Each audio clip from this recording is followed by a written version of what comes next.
Hey there, Jake. How you doing? I'm doing well. How are you? Well, I am just dandy. You know why? Why? Well, today we're doing a segment on Michelangelo and some of his most famous works. Oh, now that sounds mighty fine. I know it does. Michelangelo Buonarroti of Florence affected the art of sculpting more profoundly than any other sculptors of the Italian Renaissance. That's very true. While most other sculpturists of the Italian Renaissance took pride in making their work as close to the real-life body as possible, Michelangelo used an idea known as Neoplatonism to show his sculptures not how they actually were, but to portray them as the embodiment of their characteristics. Many sculpturists mocked Michelangelo for this, saying things like, "He's got big hands!" But he stuck to his guns, and now his sculptures, especially the famous David, are largely considered some of the greatest works in history. I totally agree, Scott. So what do we know about Michelangelo's life? Why, I'm happy you asked that, Jacob. We know a lot about artists from this time period because they began signing their work and acquiring these larger-than-life personas, following the example set by Giotto. Michelangelo lived in Florence, and although he was also a prolific painter, poet, and architect, he was primarily known for his sculptures. Historians divide his life into 5 time periods based on his employer at the time. Today we'll be focusing our case studies on pieces that span all of his artistic career, from 1498 all the way to 1545. So, Jake, would you like to tell us a little bit about our first piece today? Why, of course. Our first sculpture today is of Michelangelo's Pieta, just one of many Pietas from many different artists. He sculpted this piece from 1498 to 1499 as a commission for the French cardinal, Jean de Bouillé, and it was really a very unique piece for its time. Oh, how was it really a very unique piece for its time? Well, it portrayed Mary as a young woman. In typical renderings of the Pieta, Mary is portrayed as a 50-year-old, whereas Michelangelo sculpted her as a young 25-year-old. This reflects the Neoplatonist idea that art should reflect an idealized beauty, instead of focusing solely on reality alone. Interesting. Now, everybody out there listening to this, take notes, because this idea of Neoplatonism in Michelangelo's art will come back in our later case study. So, Jake, are there any other examples of this theme in the piece? Yes, it's a huge theme. It's sometimes difficult to see with the untrained eye, but Mary's lower body and the figure of Jesus' limp body are very disproportionate to each other. Again, this idea of ideal beauty over reality comes up.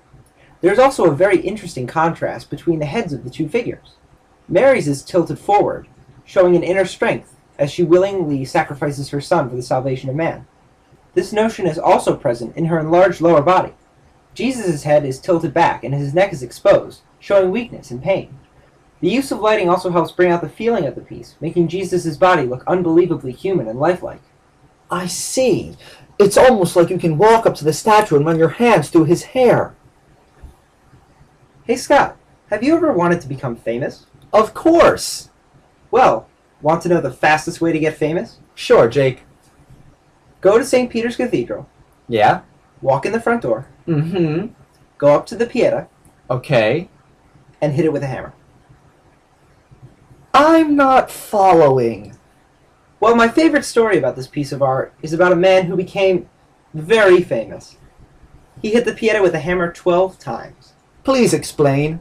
So, on May 21st, 1972, a man named Laszlo Toth jumped a railing at St. Peter's Basilica and hit the Pieta with a hammer 12 times, screaming, and I'm not kidding when I say this, "I'm Jesus." Jesus? Jesus. The statue sustained serious damage to Mary's face, and her right arm actually fell off. Luckily, if you can call it luck, he hit the sculpture at a downward angle. If Toth had hit it from the side, he could have knocked the head clean off. That's terrible. What did they do? Well, art historians didn't know what to do. Some felt that it was improper to change such a masterpiece, and others said that the imperfections were a sign of its history. The director of the Vatican's museum chose to try and restore it as much as possible, using old photographs and a cast made before the accident, and they were finding Pieta chunks all over the place. One was mailed back to the Vatican from a tourist, who brought it home and felt too guilty to keep it. They found every piece? Most of the pieces. Some were as small as fingernails, and collecting them all took 5 months. The whole restoration took 10 months to complete. I think they did a pretty good job. Has anything like this happened since then? No, it's under bulletproof glass. It'll take more than a hammer to break it this time. That's great to hear. Indeed. Shortly after finishing his work on the Pieta, Michelangelo started what is widely considered to be the greatest sculpture of all time, his David. Unfortunately, we're not going in depth with that one today. But we are going to use it as a precursor for what would later become known as the Tragedy of the Tomb. So Scott, would you like to tell us about the second piece today? It would be my honor. When Michelangelo completed his David in 1504, word quickly spread all throughout Italy. When word of the sculpture's beauty reached the Vatican, the Pope at the time, Julius II, who has no relationship to Julius Caesar, summoned Michelangelo to work for him. After arriving in the Vatican, Michelangelo was commissioned to create a piece for the Pope. Well, what did he build? He built the tomb of Julius II. Whoa, whoa, whoa. Hold your horses there. How could Julius tell Michelangelo to build his tomb if he was still alive? You see, Jake, at the time, great leaders such as popes had their tombs designed before their death so that they knew they would be remembered for all time, similar to the pharaohs of ancient Egypt. Like the Pieta? No, not like that at all. So Scott, when Michelangelo finished the tomb, was Julius pleased with it? Well, you see, Jake, Michelangelo wasn't able to finish the tomb in time for Julius to see it. Really? What happened? There were a number of setbacks that pushed the building of it back almost 40 years. Holy smokes! Why is that? First of all, in 1506, the commission was halted due to a lack of funds. At this time, Donato Bramante was commissioned to restore and remodel St. Peter's Basilica, and the Pope was sending most of the money there. Michelangelo was so enraged by the halted commission that he left Rome and returned to Florence. It would take the Pope's threat of war on Florence for him to return to work. Oh wow! I did not know that. And that's not even the worst of it. Michelangelo had only been back to work on the tomb for 2 years when he was sent to paint the ceiling of the Sistine Chapel. Wait, I'm not following. Wouldn't that be a good thing, getting to paint the Sistine Chapel? You would think so, but rumor has it that it was Bramante and Raphael, one of the other Ninja Turtles, who got him the commission. They were apparently jealous of Michelangelo's commission on the tomb, so they convinced Julius to have him work on the Sistine Chapel. As we mentioned earlier, Michelangelo was not as strong a painter as he was a sculptor, and the project delayed the work on the tomb for another 4 years. In 1512, Michelangelo finally returned to work for Julius's tomb, but just a year later, the Pope died. That's terrible. And that's not even the worst of it.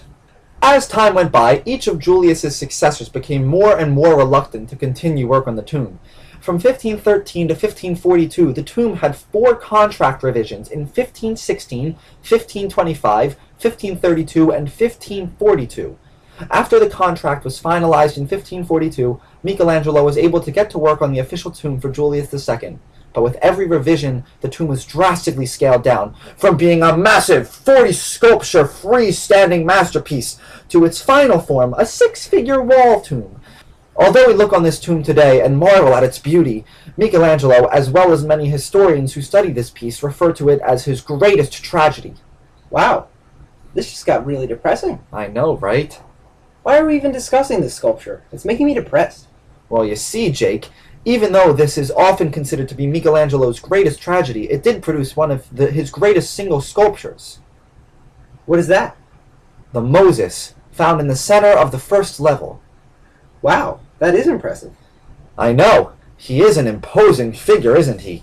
He is 8 feet tall, sitting down, with enormous muscular arms and an intense look in his eyes. Under his right arms you can see the 10 commandments that were bestowed upon him by God. In order to make the figure look more intense, Michelangelo twisted the body around to show the energy flowing through the body. We see the left leg pulled to his side, as if Moses is about to stand. Because his left leg is back, his hips are also twisted to the left. Michelangelo then twisted Moses' chest to the right. Because he's about to stand and turn to the left, Moses is also looking to the left. Because his head is turning, his beard follows it and is therefore twisted to the right. Just by twisting the body in different directions, Michelangelo is able to make it feel as though the Moses we are looking at is real. In fact, when the Moses was complete, it is rumored that Michelangelo hit its knee with his hammer and commanded, "Now speak!" as he felt that life was the only thing left inside the body. That's actually kind of weird that he was talking to a statue. Now, as we mentioned earlier, the Moses represents many Neoplatonist ideas. The great strength of Moses and immense figure and height is almost superhuman. It is clear that Michelangelo is not trying to sculpt a life like Moses. Instead, he sculpted Moses as a larger-than-life man who spoke to God atop Mount Sinai and received the Ten Commandments. It is in this story of the Exodus that we get even more Neoplatonist ideas. After receiving the Ten Commandments from God and returning back down the mountain, Moses sees the Jewish people celebrating and worshipping the golden calf, a pagan god, much like the ones prayed to by the Egyptians, whom they had just left behind. It is this scene that Michelangelo chooses to show in his sculpture, because it is a representation of how, even though the church may not be as dominant during the time of the Italian Renaissance, the Italian city-states were not secular. They were still very Christian and still believed in the one God above. Is there anything else you can tell us about this fine-looking statue here? Why, yes, there is, Jacob. It is believed that Moses represents the microcosm of man, a common belief in the medieval ages. Moses' flowing beard represents water, his wildly twisting hair represents fire, and the heavy drape over his leg is earth. But what represents air? We don't know that, Jacob. Oh. So I have a question, Scott. Fire away, Jake. Why does Moses have horns? Is that following the misconception that Jews had horns under their hair?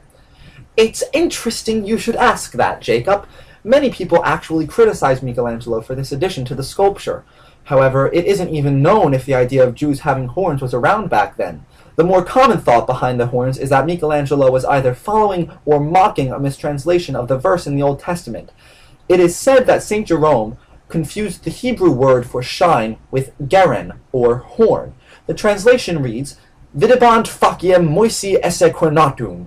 They saw that Moses' face was horned. Well, geez, Scott, is there anything else that I need to know about this sculpture? Yes, there is, Jacob. The sculptures on the left and right are meant to be Rachel and Leah. Are they supposed to represent something too? Yes, they do. There are two ideas for their meanings. Some believe that Rachel is the symbol of contemplative love, and Leah is the symbol of the active life. Others think that Rachel is the symbol of faith, and Leah is the symbol of active love.